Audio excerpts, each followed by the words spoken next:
help me sort something out. This is something I need someone to tell me I'm wrong about this. Because for me, it's kind of obvious. Here it is. Ultimately, here in America, I looked this up.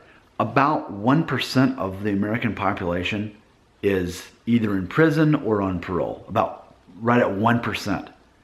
0.5% is in the military to some capacity. So let's just put that in perspective. In the United States of America, in the United States, in the USA, about 1% of all Americans are either in prison or they're at least on parole. They're incarcerated. 1%. 0.5%, meanwhile, is serving in the military. So I want to share this story with you. I worked with a guy who admitted to me he did not have a good upbringing. His father wasn't present in his life. His mother barely was.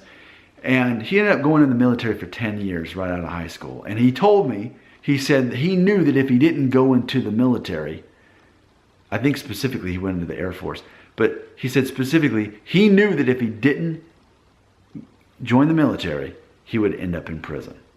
That's what he told me. And that's not the first time I've either heard someone say that or I've seen it myself. And I guess there's even times too where if a guy gets in trouble with the law, that becomes a pattern. A judge will ultimately tell you, you can either join the military or you can go to prison with your choice. So it is interesting. It makes me wonder how many men in America end up joining voluntarily to some degree, joining the military to stay out of prison. So they're going to do the honorable and respectful thing, because people respect our military here in America. Oh, you're military? And people's hearts go out to people who are in the military and serve the military. So much honor and so much respect. Meanwhile, not the same case if you end up breaking the law and ended up in prison. There's quite a dark path for those who break the law, especially if you are Black or Latino. It's that much more difficult to break the system after you get out of prison for you to be able to get a job. It is. There's something even called ban the box about this that prevents people that you interview with from knowing that you had a criminal past until they actually make an offer. Ban the box. Look it up.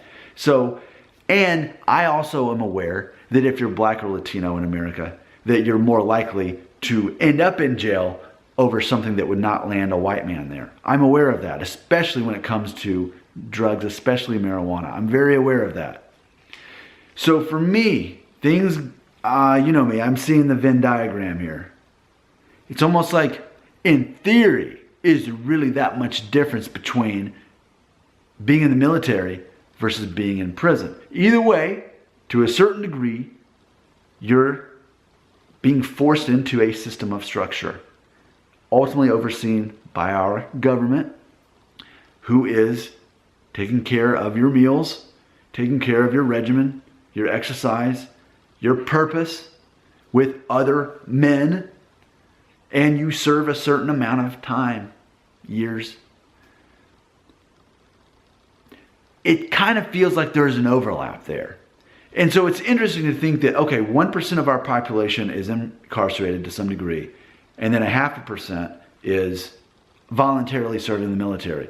But it makes me think, what if more of those people who ended up in prison ended up serving in our military instead, and how much different their life would be if it were for that. And I even I actually rewind to the Vietnam War at a time when of course I was born in 81, but my understanding and everything I've researched on the Vietnam War was when it came to the draft, if you were either poor or a minority, the odds of you end up getting drafted to the Vietnam War were much higher than a man who was considered white, educated, and married, which I am. Of course, granted, I'm pushing 40.